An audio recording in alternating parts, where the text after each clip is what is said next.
जिंदगी में आ जाए तो ब्रदर हो जाता है। और ये सारी तस्वीरें ये दिखाती हैं कि ऋषभ सचदेवा, जिसे डिटेन किया गया और 2 घंटे के बाद उन्हें छोड़ा गया। जब वो छूट कर निकले, उनके साथ उनके पिताजी भी थे, उनके अंकल जी भी थे। छोड़ा गया तीनों लोगों को साथ में। जो 2 लोग हैं, प्रतीक गाभा, आमिर फर्नीचर वाला, जब सुनवाई चल रही थी मैजिस्ट्रेट कोर्ट में, इनका नाम रिफ्लेक्ट हुआ है आर्ग्यूमेंट में। इन 2 लोगों के बुलावे पे ही आर्यन खान वहां पे गए थे। हमारा सीधा सवाल एनसीबी से है कि 1300 लोगों के जहाज पर आपने रेड की।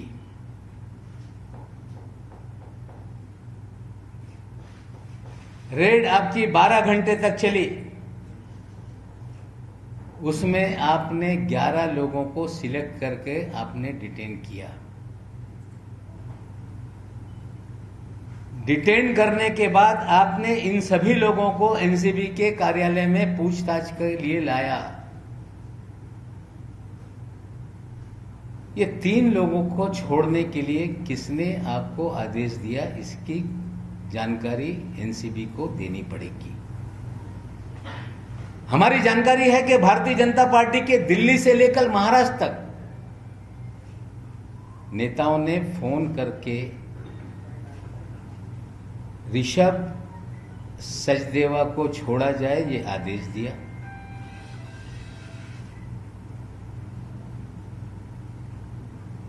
आमिर फर्नीचर वाला को छोड़ा जाए ये आदेश दिया। प्रतीक गाभा को छोड़ा जाए ये आदेश दिया गया। एनसीबी बताए, अगर 1300 लोगों में 11 ही लोगों को डिटेन किया गया तो 3 लोगों को क्यों छोड़ा? हम मांग करते हैं कि श्री वानखेड़े इसका खुलासा तत्काल रूप से करें। क्या कारण था कि 1300 लोगों में से इन 3 लोगों को भी लाया गया? और क्या जांच पूरी हो गई कि 3 लोगों को छोड़ दिया गया? पूरी जांच का जो है व्हाट्सएप चैट के ऊपर जांच आगे बढ़ रही है। क्या यह 3 लोगों के फोन लिए उन्होंने देखा? ये सारा जो भी क्रूज का छापेमारी का काम है, ये पूरी तरह से फर्जीवाड़ा है। प्लान किया गया कुछ सेलिब्रिटीज को बुलाने का, प्लान किया गया खबरें बनाने का, और प्लान करके ही लोगों को फंसाया गया है। ये सच्चाई है। वो अपना न्यायालय में निर्दोष हैं कि गुनहगार सिद्ध करेंगे। आज हमारा इतना ही सवाल है कि ये 3 लोगों के बारे में एनसीबी बताए, लाया क्यों, छोड़ा क्यों, किसके कहने पे छोड़ा गया। और हम तो मुंबई और महाराष्ट्र की पुलिस से भी मांग करेंगे कि इन सभी के कॉल डिटेल निकाले जाएं। समीर वानखेड़े के भी कॉल डिटेल निकाले जाएं। और जब 3 लोग डिटेन किए गए, जिन्हें छोड़ा गया, उनके परिवार के 2 चाचा और उनके पिताजी कैसे एनसीबी ऑफिस में गए, हमें शंका है कि उनके पिताजी के फोन से समीर वानखेड़े की दिल्ली और महाराष्ट्र के भारतीय जनता पार्टी के नेताओं के बीच में बात हुई है।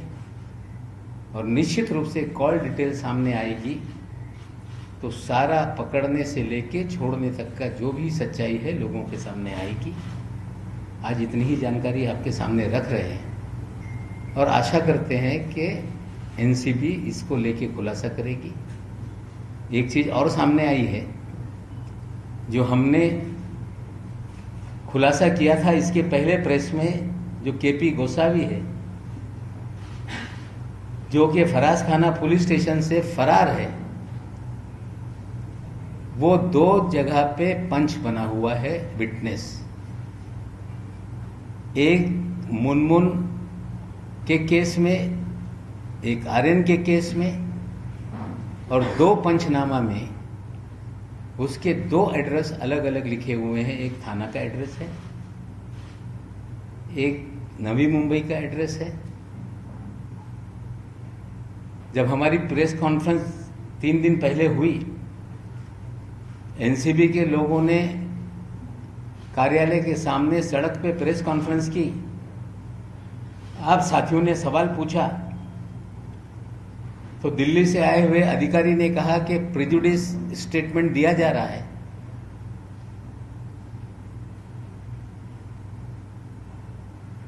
कहा जा रहा है कि नवाब मलिक प्रेजुडिस है।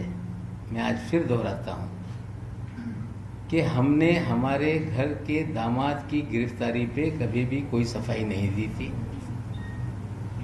लगातार बीजेपी के नेता बोल रहे हैं कि नवाब मलिक के दामाद को पकड़ा गया, इसलिए नवाब मलिक सवाल उठा रहे हैं। मैं आज फिर खुलासा करता हूं कि टाइम्स ऑफ इंडिया के आप नवंबर 2020 के अखबार खोलें। जब जब इस तरह के सेलिब्रिटीज की गिरफ्तारी हुई, मैंने उस वक्त ही कहा था कि ये काम एनसीबी का नहीं है, पब्लिसिटी के लिए काम हो रहा है। उसी समय से लोगों को कहा जा रहा था कि नवाब मलिक को हम ठीक करेंगे। आपने किया है। निर्दोष है वो, निर्दोष अपना जो भी है उसका दामाद सिद्ध करेगा। लेकिन जो आज हम सवाल उठा रहे हैं, जो पिछली प्रेस कॉन्फ्रेंस में सवाल उठाया, उसका जवाब से लोग भाग रहे हैं। आज फिर हमने सवाल उठाया है, उम्मीद करते हैं कि एनसीबी उसका जवाब देगी। भारतीय जनता पार्टी के विपक्ष के नेता जो हैं, दरेकर साहब बोल रहे हैं कि अगर उनके पास कोई जानकारी है तो एनसीबी को ले जाके दें। जो फर्जीवाड़ा कर रहा है क्या उसको जानकारी दी जाएगी? हमें लगता है कि महाराष्ट्र के विपक्ष के नेता श्री प्रवीण दरेकर जी, आदरपूर्वक कहना चाहता हूं कि जिस एजेंसी के खिलाफ हम सवाल खड़ा कर रहे हैं, सारी जानकारी उनको ही दो। इस तरह की बात करना ये गलत है। आप भारतीय जनता पार्टी के नेता हैं। मैं मांग करता हूं कि इतना बड़ा मामला है, कोई कमीशन आप बिठा दीजिए। ये सारी जानकारी जो मैं दे रहा हूं गलत है, उसकी जांच हो जाए, एनसीबी की जांच हो जाए। सारी जानकारी जो है हम उनके सामने रखेंगे। लेकिन ये कहना कि एनसीबी के सामने सारी जानकारी दी जाए, हमें लगता है जिनकी गलत कामों को उजागर किया जा रहा है उनको ही जानकारी दी जाए। इस तरह की बात हमें लगता है ये कोई समझदार व्यक्ति की बात नहीं। फिर कहता हूं कि एनसीबी बताए कि 3 लोगों को क्यों डिटेन किया, क्यों छोड़ा, उनके घर के लोग अंदर कैसे आए, किस नेता का फोन आया था, किसके बोलने पे छोड़ा गया। ये सारे सवालों का जवाब एनसीबी को देना पड़ेगा। अगर आपके कोई सवाल हैं तो आप पूछ लीजिए, उसके बाद मराठी में मैं बात करूंगा। सर, एनसीबी ये भी कह सकती है कि हमको उनके पास से कुछ नहीं मिला था, बस नहीं छोड़ा। कुछ नहीं मिला तो 1300 लोगों को क्यों नहीं सबको लाया, और नहीं मिला तो 1300 लोगों को क्यों छोड़ दिया? अगर आपने 11 सिलेक्टेड लोगों को लाया था तो आपने वेग स्टेटमेंट 8 से 10 का क्यों दिया?